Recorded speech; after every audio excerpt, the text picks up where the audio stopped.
let's take the story of slavery. The United States had probably the largest sort of slave economy, I think, in the modern world. The American government couldn't even get an anti-lynching law passed for like 100 years. Yeah, absolutely. And so you can have a lot of power. John C. Calhoun, who's one of the great defenders of the U.S. slaveholders, talks about creating racial hierarchy as a way of getting around distinctions between rich and poor. They lost the old regime in France. The slaveholders were divested of all their privileges. So, for instance, the use of racist populism. That's a very old story about the modern conservative movement. I think what the left needs to be doing is to not just simply, pass some good pieces of legislation, creating a sort of a permanent majority. When I say permanent, I mean for several decades, an electoral majority. These little fleas are, sort of in the way, and that's all that's stopping it. And so I kind of feel like, this is just something that the left should be able to kind of figure out and work its way around. Well, only the American left could call someone else authoritarian in the same breath they advocate for the creation of a one-party state. Best of luck, guys. People's republics always end well. Welcome to everyone who came here and decided to be part of the discussion. My name is Rich, the channel is called New Memphis, and I am so glad that you could be here today.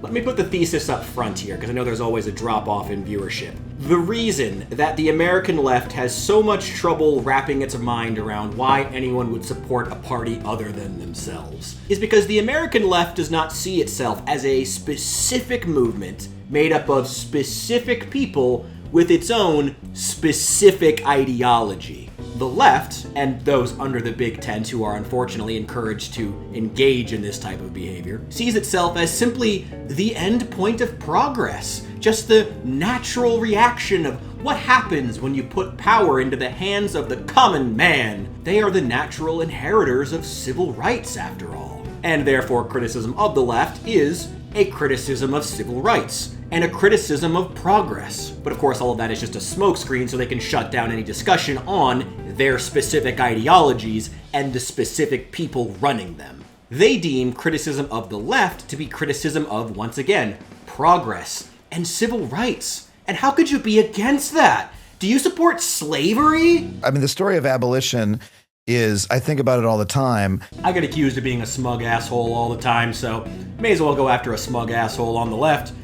I'm sure I'll get around to Bill Maher one of these days. All of those clips came from a single episode of Adam Conover's podcast, an episode called What Liberals Get Wrong About the Right. You might be wondering what sympathy for the right has to do with slavery, and so am I. The episode was absolutely unhinged, and the exact type of thing you would expect to hear from an arm of the left that is more obsessed with beating the right than with, having ideas. But here's where I pull the rug out from under you, dear viewer.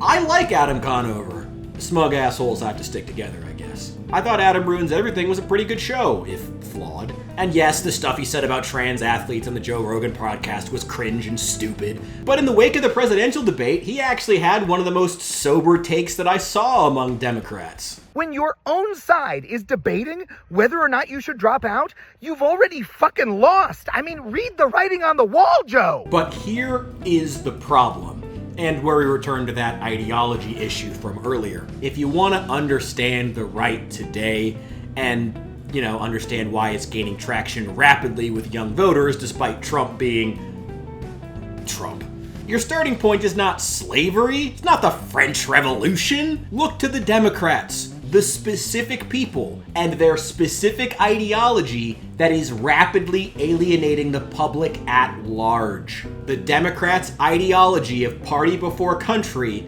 is what led them to gaslight the public for years about Joe's mental state, up until it was just painfully obvious and they had absolutely no choice, which is kinda late if you need to save face in front of the public. Leftist ideology is what led them to adopt this smokescreen of being the natural inheritors of civil rights in order to shut down discussion and to discourage leftist voters from thinking critically about who it was they were voting for. You want to understand the right, and you want to understand why the right does what it does in 2024, that's your starting point.